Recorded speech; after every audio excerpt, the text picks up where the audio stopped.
খুতবা শোনার নিমিত্তে বসার তৌফিক দান করলেন সে আল্লাহ তাআলার দরবারে অসংখ্য অগণিত প্রশংসা আলহামদুলিল্লাহ। দরুদ ও সালাম বর্ষিত হোক প্রিয় মানবতার মুক্তির দূত হযরত মুহাম্মদ সাল্লাল্লাহু আলাইহি ওয়াসাল্লামের উপর। আল্লাহুম্মা সাল্লি আলাইহি আল্লাহুম্মা বারিক আলাইহি। সম্মানিত হাজিরিন, আজকে আপনাদের সামনে সূরাতুন নূর এর সংক্ষিপ্ত তাফসীর নিয়ে আলোচনা করার চেষ্টা করব।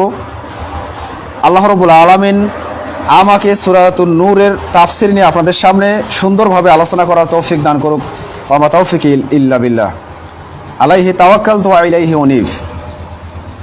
সম্মানিত উপস্থিতি, কোরআনের মধ্যে আল্লাহ তাআলা কিছু কিছু সূরা নাজিল করেছেন যে সূরাগুলোতে বিশেষ করে মহিলাদের সম্পর্কে বেশ কিছু কথা বলা হয়েছে। তেমনই একটা সূরা হচ্ছে এই সূরাতুন নূর। আল্লাহ তাআলা নারীদের সম্পর্কে যে সূরাগুলো নাজিল করেছেন, যেমন সূরা আহজাব, সূরা নিসা, যার নামই হচ্ছে কি নারী। তো এই সমস্ত সূরাগুলোতে মহিলাদের বিধিবিধান, মহিলাদের পর্দা, মহিলাদের বিষয়ে বিশেষ কিছু আয়াত আল্লাহ তাআলা নাজিল করেছেন। তো তেমনই একটা সূরা আছে সূরা নূর। এই সূরা নূরেও বেশি যে ঘটনাগুলো এসেছে এগুলো মহিলা কেন্দ্রিক। তো এই আলোচনা আসলে মহিলাদেরকেই শোনানো বেশি উচিত। তো যাই হোক, আমরা সূরাতুন নূর সম্পর্কে আপনাদের সামনে আলোচনা করব। এই সূরাতুন নূরের মধ্যে আল্লাহ রাব্বুল আলামিন কয়েকটা বিষয় তুলে দিয়েছেন। তার মধ্যে আজকে আমি কয়েকটা বিষয় আপনাদের সামনে যেগুলো আলোচনা করব তাফসীর ইবনে কাসির থেকে, সেটা হচ্ছে যে সূরাতুন নূরের মধ্যে আল্লাহ রাব্বুল আলামিন বিশেষ করে 1 থেকে 26 নম্বর আয়াত, এই আয়াতগুলোর মধ্যে 3টা ঘটনা উল্লেখ করেছেন। তার মধ্যে প্রথম হচ্ছে যে আমরা মানুষরা একজন আরেকজনের উপরে অপবাদ দেই না? অপবাদ কাকে বলে? কেউ একটা কোনো অন্যায় কাজ করেনি, কিন্তু আমরা তাকে কি করলাম, সে কাজটার সাথে জড়িয়ে দিলাম, বললাম যে সে অমুক কাজটা করেছে। এটাকে কি বলা হয়? অপবাদ। এই অপবাদের কথা আল্লাহ তাআলা প্রথম কয়েকটা আয়াতের মধ্যে বলেছেন। তারপরে অপবাদের মধ্যে সবচেয়ে বড় অপবাদ যেটা, সেটা হচ্ছে জেনার অপবাদ। জেনা ব্যভিচারের অপবাদের কথাই আল্লাহ তাআলা এই সূরার প্রথম অংশে আলোচনা করেছেন। সম্মানিত হাজিরিন, এরপরে আল্লাহ রাব্বুল আলামিন যে বিষয়টা নিয়ে আলোচনা করেছেন, লিয়ান সম্পর্কে আপনারা জানেন কিনা? স্বামী স্ত্রীর মধ্যে অপবাদ যদি এসে যায় তখন লিয়ান করতে হয়। তো যাই হোক, আপনারা জানতে পারবেন ইনশাআল্লাহুল আজিজ আজকে। এরপরে যে বিষয়টা আলোচনা এসেছে সেটা হচ্ছে যে মা আয়েশা রাদিয়াল্লাহু তাআলা আনহার উপর জেনার অপবাদ দিয়েছিল মুনাফিক সর্দার আব্দুল্লাহ ইবনে উবাই। শুনেননি? এই ঘটনাগুলোকে কেন্দ্র করে এই সূরাটার মধ্যে আলোচনা করা হয়েছে। তো এই কয়েকটা ঘটনা আপনাদেরকে আমি বললাম, এই ঘটনাগুলোই নিয়েই আল্লাহ রাব্বুল আলামিন এখানে আলোচনা করেছেন, আর আমরা সেগুলো সম্পর্কেই জানার চেষ্টা করব ইনশাআল্লাহুল আজিজ। তো তার মধ্যে আল্লাহ রাব্বুল আলামিন সূরাতুন নূরের মধ্যে প্রথম আল্লাহ তাআলা ঘোষণা করেছেন যে সূরাতুন আনজালনাহা, অর্থাৎ এই যে একটা সূরা আমি নাজিল করেছি। আচ্ছা বলেন তো, কোরআনের মধ্যে কয়টা সূরা আছে? 114টি সূরা। এই 114টি সূরা কে নাজিল করেছে? আল্লাহ নাজিল করেছে। তো আমরা তো এটা সকলেই জানি না? তো জানা কথা আল্লাহ তাআলা এখানে বলছেন যে সূরাতু আনজালনাহা ওয়া ফারাদনাহা, এই সূরা আমি আল্লাহ নিজে নাজিল করেছি। কোন জিনিসকে যখন মানুষ গুরুত্ব দিয়ে বোঝাতে চায় তখন সেটাকে মানুষ কি নিজের দিকে সম্বোধন করে। ধরেন আপনার একটা সন্তান রয়েছে, এই সন্তানটা যদি ভালো কিছু কাজ করে, ভালো কোনো কৃতিত্ব অর্জন করে, তখন বলেন যে এটা আমার সন্তান। কি সন্তান তো আপনার 10টা, কিন্তু আপনি সেই সন্তানের সুনাম করেন না? তো অনুরূপ ভাবে আল্লাহ তাআলা যেহেতু এখানে বলছেন যে সূরাতুল আনজালনাহা ওয়া ফারাদনাহা, এই যে সূরাতুন নূর আমি এটা নাজিল করেছি, তা আল্লাহ তাআলা নাজিল করেছেন সব সূরাই। এই সূরার নাম বলার মানে হচ্ছে এই সূরাটার একটা কিছু গুরুত্ব আছে। কি আছে? কথা বুঝতে পারেননি? তো এই গুরুত্বটা আমাদেরকে অবশ্যই বুঝতে হবে, কি হবে না? সম্মানিত হাজিরিন, তো আল্লাহ রাব্বুল আলামিন বললেন যে সূরাতুল আনজালনাহা ওয়া ফারাদনাহা, আমি এটার মধ্যে কিছু বিধিবিধান ফরজ করে দিয়েছি, আবশ্যক করে দিয়েছি মানুষের জন্য। তারপরে বলছেন ওয়া আনজালনাহা ফিহা আয়াতিন বাইয়িনাতিন লাআল্লাকুম তাযাক্কারুন, আমি এই সূরার মধ্যে কিছু সুস্পষ্ট আয়াত দিয়েছি, কিছু সুস্পষ্ট বিধিবিধান নাজিল করেছি, যাতে তোমরা এই বিধিবিধানগুলো জেনে বুঝে আমল করে কি করতে পারো, উপদেশ গ্রহণ করে আমল করতে পারো, চলতে পারো, মেনে চলতে পারো। এজন্য আমি কি করেছি, এই সূরা নাজিল করেছি। তাহলে অত্র আয়াত থেকে স্পষ্ট বোঝা যাচ্ছে যে আল্লাহ তাআলা এখানে বলছেন যে এই যে সূরা নূর, এটা এমন একটা সূরা আমি নাজিল করেছি, এটা হচ্ছে অবশ্যই পালনীয় একটা বিষয়। আর আমি এতে কিছু আয়াত নাজিল করে দিয়েছি, সুস্পষ্ট আয়াত, যে আয়াতগুলো তোমরা জেনে বুঝে আমল করে উপদেশ গ্রহণ করবে। এটা হচ্ছে আল্লাহ তাআলার মূলত প্রথম কথা। এটা আল্লাহ তাআলা কি করলেন, আমাদেরকে আগে শোনালেন, শোনার পরে এবার আল্লাহ তাআলা কি করেছেন, বিধিবিধান দিচ্ছেন যে কেন এটা নাজিল করেছে, আর কি আয়াত নাজিল করেছে, আর এটা কি করতে হবে। অসংখ্য সূরার মধ্যে আল্লাহ তাআলা কি করেছেন, ইসলামী যে দণ্ডবিধান, শাস্তি কি হবে, এই শাস্তি সম্পর্কে কিছু, যেটাকে আরবিতে বলা হয় হদ, দণ্ডবিধি, তো কিছু শাস্তির কথা আল্লাহ তাআলা এখানে উল্লেখ করেছেন। তো তার মধ্যে একটা শাস্তি বলছেন, আযহানিয়াতু আযহানি ফাজলিদু কুল্লা ওয়াহিদিন মিনহুমা মিআতা জালদাতিন। আল্লাহ তাআলা বলছেন যে আযহানিয়াতু আযহানি, ব্যভিচারিণী অর্থাৎ জেনাকারী মহিলা, ওয়াযহানি এবং ব্যভিচার বা জেনাকারী পুরুষ, ফাজলিদু কুল্লা ওয়াহিদিন মিনহুমা, তাদের প্রত্যেককে তোমরা কি করবে, তাদের প্রত্যেকের জন্য দণ্ডবিধি হচ্ছে কোড়া মারবে, অর্থাৎ বেত্রাঘাত করবে। ফাজলিদু কুল্লা ওয়াহিদিন মিনহুমা, তাদের প্রত্যেককে কোড়া মারবে, দোররা মারবে বা লাঠিতে আঘাত করবে। মিয়াতা জালদাতিন, কয়টা করে, 100, মিয়াতা জালদাতিন মানে 100 করে কোড়া মারবে। ওয়ালা তাখুদুকুম, এবং এই কোড়া মারতে গিয়ে ওয়ালা তাখুদুকুম বিহিমা, তোমাদের অন্তরে যেন রাফাতুন ফি দীনিল্লাহ, আল্লাহ তাআলা দিন কায়েম করতে গিয়ে বা তাদেরকে এই পিটাতে গিয়ে যাতে তোমাদের অন্তরে কোনো দয়ার উদ্রেক না হয়। সম্মানিত হাজরিন, এরপর বলছেন ইন কুনতুম তুমিনুনা বিল্লাহি ওয়াল ইয়াউমিল আখির, যদি তোমরা মুমিন হয়ে থাকো, পরকালের প্রতি বিশ্বাস স্থাপন করে থাকো, তাহলে তোমরা এই দণ্ডবিধি কায়েম করবে। কাদের উপরে, যারা জেনা ব্যভিচার করবে। এরপর বলছেন ওয়ালিয়াশহাদ আযাবাহুমা তাইফা মিনাল মুমিনিন, এবং এই যে দণ্ডবিধি তোমরা তাদের উপরে কায়েম করবে, এটা জনসমক্ষে, কোথায়, মানুষের সামনে করতে হবে, একটা ময়দানে করতে হবে, সেখানে সমস্ত নারী পুরুষ বা সমস্ত মানুষ সেখানে উপস্থিত হবে, এই দণ্ডবিধি তারা দেখবে। এই যে একটা আয়াত, দণ্ডবিধির কথা আল্লাহ তাআলা এখানে খুব সুন্দরভাবে বললেন যে আযহানিয়াতু আযহানি, জেনাকারী পুরুষ, জেনাকারী মহিলা, কেউ যদি জেনার মধ্যে জড়িয়ে পড়ে, তাহলে তোমরা প্রত্যেকে কি করবে, 100টা করে কোড়া মারবে। এই কোড়াটা মারতে হবে জনসম্মুখে, কোথায়, মানুষের সামনে। এই যে একটা আয়াত, এই আয়াতের মধ্যে কত যে হিকমত আছে, যা ব্যাখ্যা করে শেষ করা যাবে না। তবে সংক্ষিপ্ত সময় আপনাদেরকে বলি যে এখানে আল্লাহ তাআলা কি করেছেন, যে সমস্ত ছেলে মেয়ে বিবাহ এখনো করেনি, স্ত্রীর কি স্বাদ এটা এখনো বোঝেনি, এরা যদি ব্যভিচারের মধ্যে লিপ্ত হয়, তো তাদেরকে কি করতে হবে, 100টা কোড়া মারতে হবে, লাঠি মারতে হবে। কোথায়, মানুষের সামনে। কেন মানুষের সামনে কেন মারতে হবে, যাতে তাকে দেখে অন্য 10 জন কি হয়ে যায়, সতর্ক হয়ে যায়, এরকম অন্যায় কাজে আর কখনো জড়ানোর কোনো চিন্তা ভাবনা না করে। দেখেন আল্লাহ তাআলার বিধিবিধান, এই বিধিবিধান যদি আজকে আমাদের সমাজের মধ্যে কায়েম থাকতো, জেনা ব্যভিচার মানে কোথায় যে চলে যেত, মনে হয় দেশে আর খুঁজে পাওয়া যেত না। কিন্তু এই বিধিবিধান নাই, যার কারণে একটার পর একটা আমাদের সমাজে অশ্লীলতা আর বেহায়াপনা ছড়িয়ে পড়ছে। সম্মানিত হাজিরিন, তো আল্লাহ তাআলা এখানে বললেন যে দিন দুপুরে মানুষের সামনে তাকে কি করতে হবে, কোড়া মারতে হবে।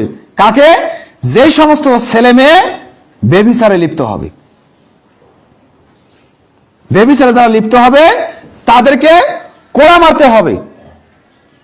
এবং এটা হচ্ছে কাদের বিধিবিধান, যারা বিবাহিত নয়। কিন্তু যারা বিবাহিত নারী পুরুষ, এদের সম্পর্কে আল্লাহ তাআলা কোরআনের মধ্যে তেমন কিছু বিধিবিধান নাজিল করেননি। তবে হাদিসের মধ্যে যেটা আল্লাহ রাসূল সাল্লাল্লাহু আলাইহি ওয়াসাল্লাম বলেছেন, যে মিশকাতুল মাসাবির মধ্যে যে হাদিসটা রয়েছে, যদি জেনাকারী নারী পুরুষ ধরা পড়ে এবং সঠিক 4 জন কোনো সাক্ষী উপস্থিত থাকে, যদি চারজন সাক্ষ্য দেয়, চারজন ব্যক্তি সাক্ষী দেয় যে এরা জেনা করেছে, তাহলে এই সাক্ষীর ভিত্তিতে তাদের উপর কি করতে হবে? তাদেরকে রজম করতে হবে। এ সম্পর্কে মিশকাতুল মাসাবির মধ্যে এসেছে, তবে কোরআনের মধ্যে এর সম্পর্কে তেমন কোনো দিক নির্দেশনা পাওয়া যায় না। সম্মানিত হাজিরিন, তো এজন্য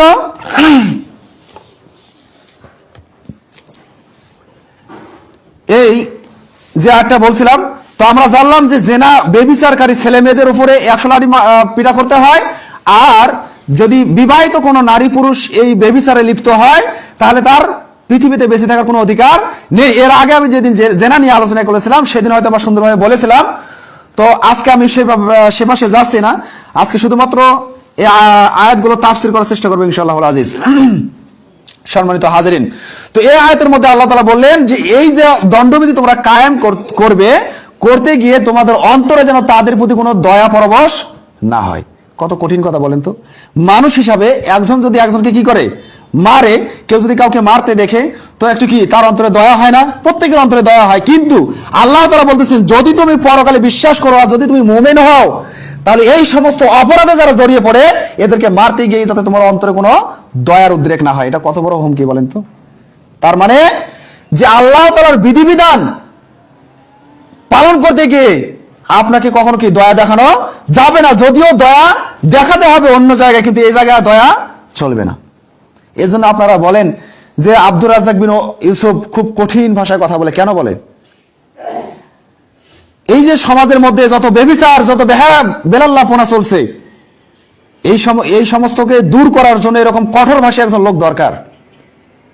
তো আলহামদুলিল্লাহ তিনি সে কাজ করছেন। তো যাই হোক, আমি বলছি যে এখানে আল্লাহ তাআলা বলছেন যে এই দণ্ডবিধি কায়েম করতে গিয়ে যাতে আপনাদের অন্তরে কখনো কোনো দয়ার উদ্রেক না হয়। এরপরে আল্লাহ তাআলা তার পরের আয়াতে কি বলছেন?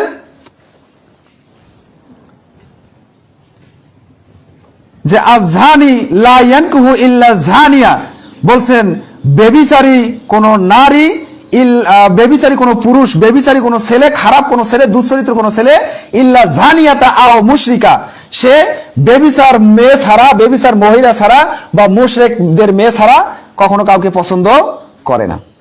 এখানে আল্লাহ তাআলা খুব সুন্দর একটা কথা বলেছেন যে যারা বেবিচার করে বেড়ায়, যারা বেহায়াপনা কাজকর্ম করে বেড়ায়, এরা যে বিবাহ করবে এদের জন্য আল্লাহ প্রস্তুত করে রেখেছেন কাকে?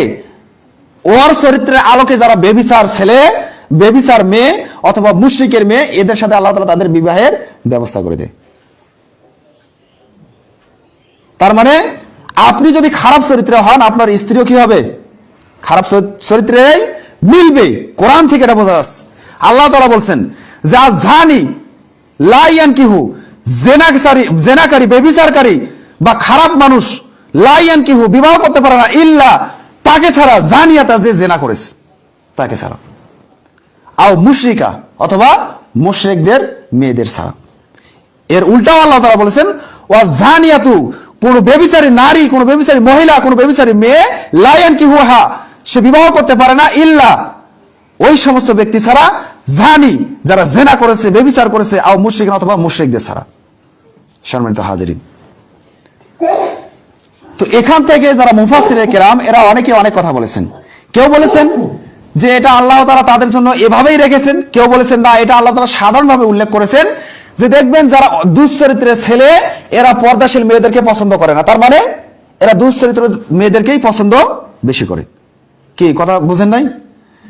কোন কোন মুফাসসির একথা বলেছেন যে সমস্ত মানে ছেলেরা কি খারাপ চরিত্রে, নোংরা চরিত্রে, এরা কখনো পর্দাশীল মেয়েদেরকে পছন্দ করে না। এরা পছন্দ করে কাকে? যারা অর্ধ উলঙ্গ, যারা আধুনিক বলে যারা খ্যাত, এই সমস্ত মেয়েদেরকে এরা পছন্দ করে। তো যাই হোক, আমরা এখান থেকে বুঝতে পারলাম আল্লাহ তাআলা যেটা বোঝাচ্ছেন যে যারা বেবিচার করে বেড়াবে এদের জন্য আল্লাহ প্রস্তুত করে রেখেছেন, ওই তার চরিত্রের, ওই স্বভাবের লোক তার জন্য প্রস্তুত করে রেখেছেন, সেটা হোক ছেলে হোক মেয়ে। সম্মানিত হাজিরিন,